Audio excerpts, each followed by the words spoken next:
Assalamualaikum dan selamat sejahtera semua. Okey, hari ini kita akan sambung lagi bab 2 faktor dan gandaan. Okey, tajuk yang kedua iaitu gandaan, gandaan sepunya dan gandaan sepunya terkecil. Okey, cikgu harap semua dapatlah kuasai tajuk faktor yang cikgu dah ajar sebelum ni. Okey, hari ini kita akan tengok apa itu gandaan. So, untuk hari ini, apa yang kita nak capai? Yang pertama, murid mestilah boleh menerangkan dan menentukan gandaan sepunya bagi nombor bulat. Yang kedua, menentukan GSTK bagi 2 dan 3 nombor bulat. Okey, yang menyelesaikan masalah yang melibatkan GSTK, kita akan belajar dalam kelas yang akan datang. Okey, kelas. So, untuk hari ini kita akan lihat apa itu gandaan. Okey, kalau saya sebut ganda, agak-agak dalam fikiran kamu, adakah nombornya makin kecil atau makin besar? Okey, kalau kita sebut ganda, maksudnya nilainya akan semakin banyak, semakin bertambah. Okey, so kita lihat apa itu gandaan. Gandaan untuk suatu nombor bulat ialah hasil darab nombor itu dengan mana-mana nombor bulat yang lain kecuali sifar. Okey, sebenarnya dia ialah hasil darab tu lah, jawapan yang kamu dah darab tu itu ialah gandaannya. Okey, kita lihat contoh yang pertama. Saya nak senaraikan 5 gandaan yang pertama bagi 3. Okey, kalau saya nak senaraikan 5 gandaan yang pertama bagi nombor 3 lah, nombor bulat 3. So, kita akan buat. Dia kata hasil darab nombor. So, maksudnya kita kena darabkan nombor itu dengan 5 nombor lah, sebab saya nak 5 gandaan kan. So, kita ikut turutan lah. 3 darab 1, 3 darab 2, 3 darab 3, 3 darab 4, 3 darab 5. Sebab saya nak 5 gandaan yang pertama. So, mula dengan 1, 2, 3, 4, 5. Macam tu lah. Nombor bulat tu, dia darabkan dengan mana-mana nombor bulat yang lain. So, kita mulakan dengan 1, 2, 3, 4, 5. Sebab dia nak 5 yang pertama. So, kalau saya tanya apakah 5 gandaan yang pertama, maka gandaan bagi 3 ialah 3, 6, 9, 12 dan 15. Itu yang 5 yang pertama lah. Sebenarnya, gandaan bagi 3 ni ada lagi banyak lagi yang lain. Okey, maksudnya kamu darabkan 3 darab 6, 3 darab 7, 3 darab 8. So, apa jawapannya yang lain? Okey, so itu ialah gandaan. Okey, maka nilai untuk gandaan makin lama makin besar nilai dia lah. Bukan macam faktor. Okey, jadi apa beza faktor dan gandaan? Okey, kalau faktor, nilai paling kecil, satu nilai paling besar ialah diri nombor tu sendiri.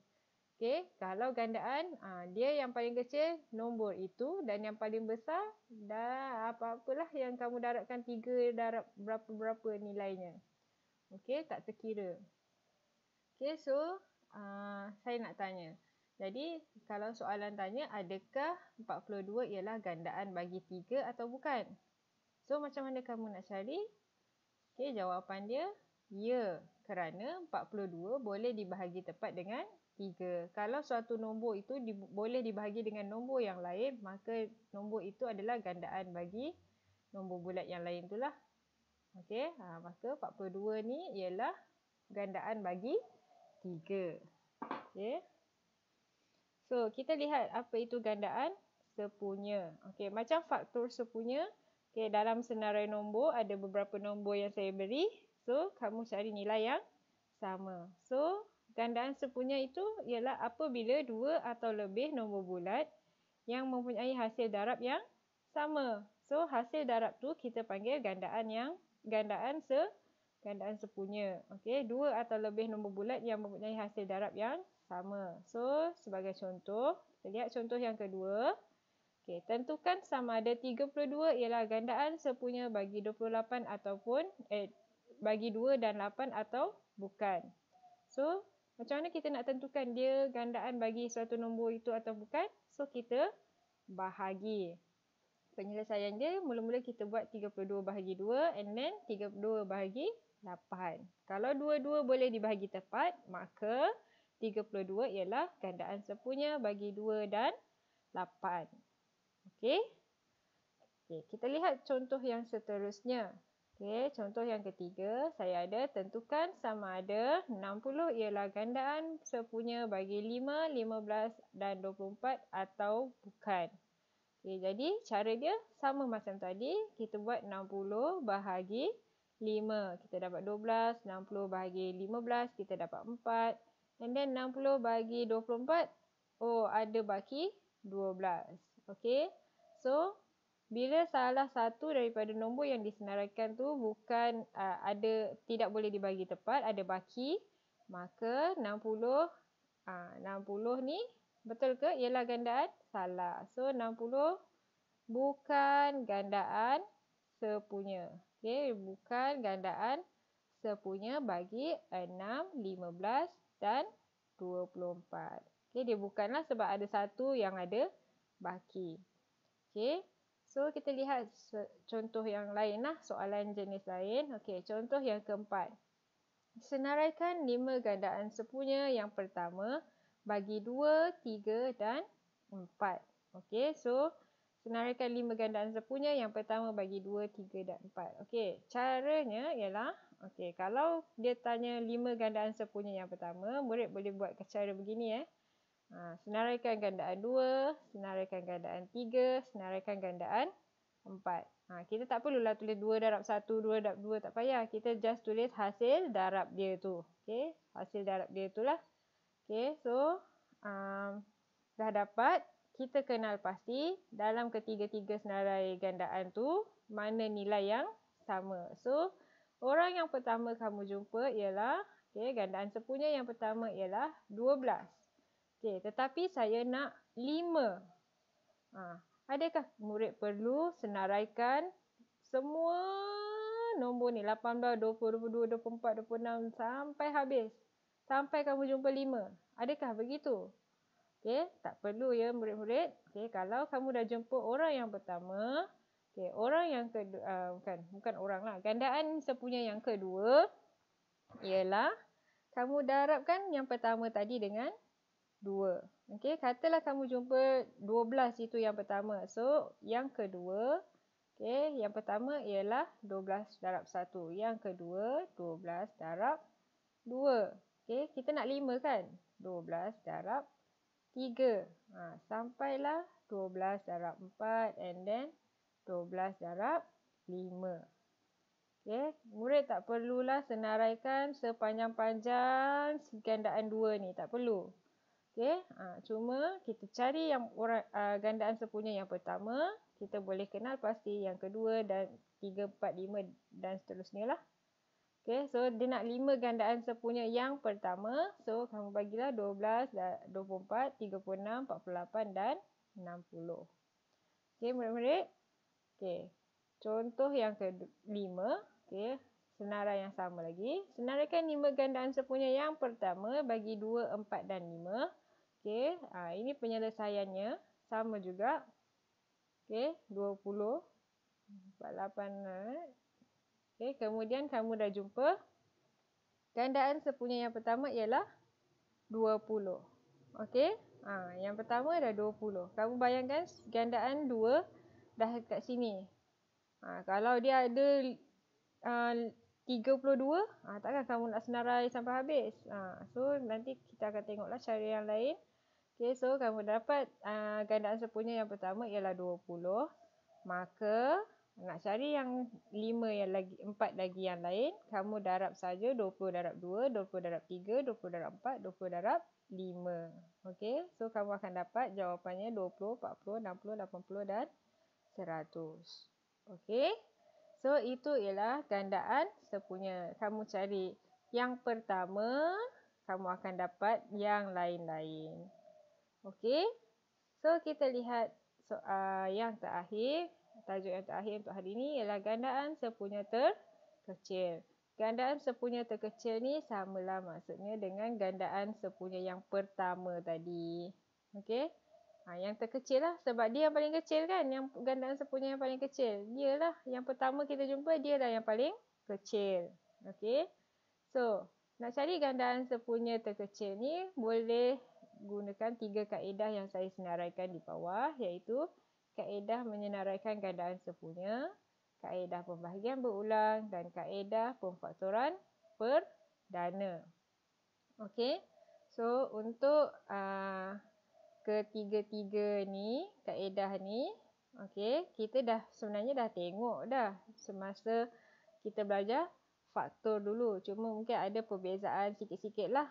Kalau sama je, dia nanti nama ni sama lah. Ni kaedah tajuk lain-lain kan, tapi kaedah saja yang sama. Okey. Yang pertama, kaedah menyenaraikan gandaan sepunya. Yang ini kita dah tengok sebenarnya, yang ini. Okey, kaedah menyenaraikan. Inilah kaedah menyenaraikan gandaan sepunya. Kamu senaraikan gandaan sepunya, kamu cari gandaan sepunya yang pertama. Okey.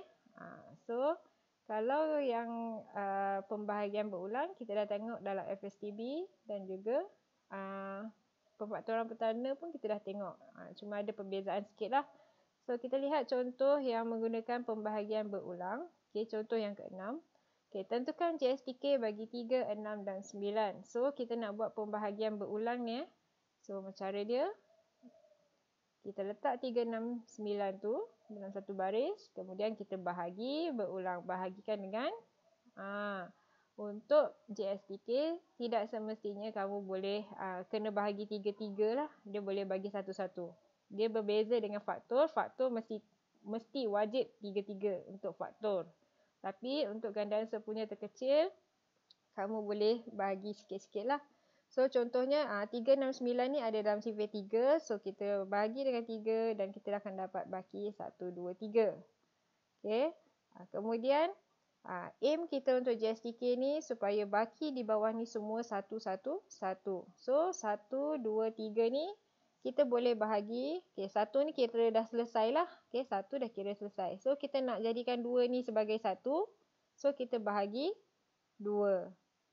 Okay, kita bahagikan dengan 2. So kita akan dapat 1, 1. Yang tidak boleh dibahagi dengan 2, 3 ni kita turunkan dia sebagai 3 lah. Okay, 3. So 3. So bila dah dapat, kita bahagi lagi 3 dengan 3. So kita akan dapat 1, 1.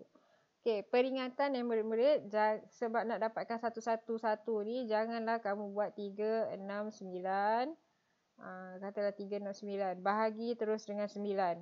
Sebab nak dapatkan 9 tu 1, so 3, 6 jadi 1. Jangan macam ni. Kamu kena gunakan nombor-nombor perdana. Ni dah salah ni kalau kamu buat macam ni. Okey, terus bagi 6, terus bagi 9. Jangan. Kita kena gunakan nombor-nombor perdana lah untuk pembahagian ni. Okey, lebih selamat. Okey, bila dah dapat, so JSTK dia, bila dah bakinya, semua faktornya semua dah jadi 1, 1, 1, maka JSTK ialah 3 darab 2 darab 3. JSTK dia ialah 18. Okey, so JSTK 18, maksudnya gandaan sepunya yang pertama ialah 18. Kalau saya suruh senaraikan 5 kat sini, maksudnya kamu dah boleh carilah 5 yang lain tu, 4 yang lain. Okey, 18 kali 2, 18 darab 3, 18 kali 4, macam tu lah. Okey. Tapi soalan ni dia nak JSTK sahaja, maka kamu bagi JSTK je. Maka JSTK ini. Okey. So, seterusnya kita lihat contoh yang ke-7, yang terakhir. Okey. Tentukan JSTK bagi 6, 15 dan 20 menggunakan pemfaktoran perdana. So, murid-murid dah tengok dahulu macam mana kita nak cari, nak buat pemfaktoran perdana menggunakan pembagian berulang ataupun pokok faktor. Okey, so kita lihat 6. 6 sebenarnya datang daripada 2 dan 3. 15. 15 ialah datang daripada 3 darab 5. 20. 20 datang dari 2 darab 2 darab 5. Okey, kalau murid lihat, okey, dekat sini saya asing-asingkan dia punya, jauh-jauhkan sikit lah, bukan asing. Saya jauhkan dia punya jarak dia supaya setiap nombor ni berada dalam satu baris yang samalah, ikut kumpulan dia, ikut nombor dia. Okey. So, bila dah saya asingkan begini, bila saya dah asingkan begini, kemudian nombor yang sama, contoh 2 darab 2 ni, 2 darab 2, maka saya boleh kalau faktor hari tu kita kena pastikan ketiga-tiga nombor ada kan. Tiga-tiga nombor ada baru kita boleh darab. Okay, tetapi GSTK ni kalau dia 2 saja pun dah boleh kita gabungkan dia. Okay, kita jadikan dia 2, 2, 3, 5. Kalau faktor tak boleh. Faktor mesti ketiga-tiga mesti ada. Syarat dia faktor mesti tiga-tiga ni lengkap lah. Baru kita boleh masukkan dia untuk darab. Kalau GSTK tak apa. Okay, GSTK boleh gunakan 2 darab 2 darab 3 darab 5. Dia tak cukup 1 pun tak apa. Okay, so maka GSTK dia ialah 60. So itu sahaja untuk tajuk hari ini. Sebenarnya ini adalah yang tajuk terakhir dalam bab 2. Okay, gandaan sepunya terkecil. Okay, selepas ini kita akan buat latihan. And then kalau kamu ada masalah bolehlah bertanya dengan cikgu. So itu sahaja untuk hari ini kelas. Sekian, terima kasih.